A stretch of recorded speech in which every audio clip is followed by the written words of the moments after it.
अब अगर मेरी एक औद्योगिक क्रांति आई, हमने वैश्विक बाजार के मार्केट ओपन किए, तो अब जो नई नई चीजें आ रही थी उससे किन किन चीजों की, किन स्किल्स की आवश्यकता थी।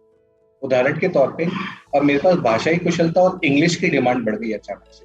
जी। और फिर आईटी और कंप्यूटर, क्योंकि बहुत सारी चीजें आप देखेंगे 90s में कंप्यूटर क्रांति आई, राइट।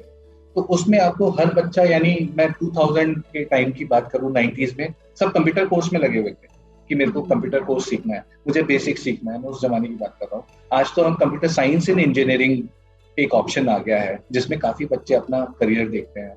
गणित और विज्ञान भी काफी इंपॉर्टेंस ले गया, क्योंकि आप जानते हैं कि साइंस मैथ्स, देन उसके बाद इंजीनियरिंग, वो कड़ी चालू हो गई और मेरे ख्याल से पूरा देश उस तरफ, एक मुख्य जो तबका है वहां जाने लगा। अवनिका, कुछ उदाहरण आप रख सकते हैं कि कैसे, अगर मैं बात करूं कि अगर ये नई स्किल्स हुई तो पढ़ाई लिखाई में भी फर्क पड़ा होगा, कि हम किस तरह के हमारे पढ़ने पढ़ाने के तरीके हैं वो भी बदले होंगे। जी। तो जैसे अगर आप ये चित्र देखें, मैं ये उदाहरण के माध्यम से समझाने की कोशिश करूंगी। तो ये आपको किस चीज का चित्र दिख रहा है? आप कुछ अनुमान लगा सकते हैं कि क्या क्या है जो ये खुला पड़ा हुआ है? कि क्या है ये क्या ओपनड है, यानी कोई अगर वर्कर इसे ठीक कर रहा है तो ये किस चीज का पार्ट हो सकता है? तो अगर हम देखें तो एक ये एक काफी बड़ा बदलाव आया है कि कुछ पहले तक हम पंखा ठीक कराते थे या कूलर ठीक कराते थे।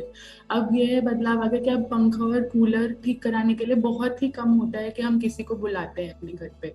अब हम एसी, एयर कंडीशनर यूज ज्यादा करते हैं, तो उस वजह से अब हम एसी के टेक्नीशियन को बुलाते हैं एसी ठीक करने के लिए, अगर एसी में कभी कोई प्रॉब्लम आ जाए। तो इसमें जो उसमें अब आप देखेंगे कि रोजगार का जो प्रकृति है वो बदल गया है। तो जब रोजगार की प्रकृति बदली है तो हमें वह रोजगार कैसे मिलेगा, उसकी वजह से शिक्षा, इसके लिए क्या शिक्षा चाहिए उसका प्रकृति भी बदल गया है। पहले हमें यह कौशल होना चाहिए था, यह स्किल होना चाहिए था किसी के पास कि वह पंखा कैसे ठीक करता है। अब वह ज्यादा मॉडर्न, ज्यादा कॉम्प्लेक्स हो गया है और अब उस टेक्नीशियन को ये जानना जरूरी है कि वह एसी कैसे ठीक करेगा, क्योंकि उसकी डिमांड ज्यादा है। ये डिमांड और सप्लाई का भी मसला है कि क्योंकि पंखे ठीक करने की ज्यादा डिमांड नहीं है, इसलिए वह लोग अब कम बुलाते हैं, उसकी रिक्वायरमेंट कम है। तो यानी अब जो प्रशिक्षण होगा, जो पढ़ाई लिखाई होगी, वो थोड़ा सा शिफ्ट लेगी कि हाई एंड यानी एसी रिपेयरिंग के कोर्सेज हो सकता है मार्केट में हमें दिखें, शहरी मार्केट में दिखते हैं कि आप आइए और एसी रिपेयरिंग का कोर्स करिए। शायद इस तरफ प्रशिक्षण चेंज होगा। डेफिनेटली। अपने का एक एक उदाहरण जो हम सबके बेहद नजदीक है, हम सबको अच्छा भी लगता है, मैं वो चाहूंगा कि आप लें जरूर। तो ये एक्चुअली राजस्थान के एक जगह बाड़मेर का एग्जाम्पल है, उदाहरण है। यहाँ पे कुछ समय पहले तक यह घोषित किया गया था, रिसर्च हुई थी और यह घोषित किया गया था कि 80% जमीन जो है यहाँ पे वह उपजाऊ नहीं है। तो यहाँ पे कभी भी किसी ने सोचा ही नहीं था कि यहाँ पे फलों का ग्रोथ हो सकता है। पर इजराइल की टेक्नोलॉजी, जिसे हम ड्रिप इरिगेशन टेक्नोलॉजी बोलते हैं, उसको यहाँ पे लाया गया और उसकी वजह से आज बाड़मेर जैसी जगह में, जहाँ एक टाइम पे सबसे ज्यादा सिर्फ बाजरा उगाया जाता था, जहाँ यहाँ पे अनार उगाए जा रहे हैं। और अब मानेंगे टेक्नोलॉजी इजराइल की है, एग्रीकल्चर बाड़मेर में हो रहा है, पर यह अनार नेपाल तक जा रहे हैं। अनार नेपाल तक जा रहे हैं, बहुत खूब।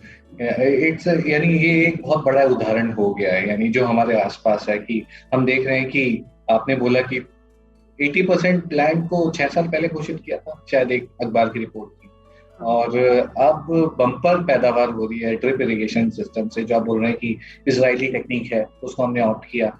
देन हमारे जो किसान भाई हैं वो आई थिंक नेपाल तक उसको एक्सपोर्ट भी कर रहे हैं। तो this is a proper example of की हाउ थिंग्स है। लेकिन इससे शिक्षा और जो ट्रेनिंग्स हैं उसमें क्या कुछ बदलाव आया होगा, ये भी जानना जैसे जैसे हमने सेल्फ सफिशिएंट विलेज की बात करी थी, तो वहां पे हमने बात करी थी कि माता पिता से ही बच्चे सीख लेते हैं कि उदाहरण के लिए कि बाजरे की खेती कैसे करनी है। पर इस उदाहरण में अगर आपको अनार की खेती सीखनी है तो शायद ड्रिप इरिगेशन टेक्नोलॉजी के बारे में जानना है तो शायद आपको थोड़ा ज़्यादा हायर एजुकेशन की तरफ जाना पड़ेगा। आपको बीएससी के लिए ऑप्ट करना पड़ेगा एग्रीकल्चर में, या फिर आप ऑनलाइन गूगल पे जाके या वीडियोस के माध्यम से सीखने की कोशिश करेंगे कि कैसे इस टेक्नोलॉजी को बाड़मेर में लाया जा सकता है इस्तेमाल।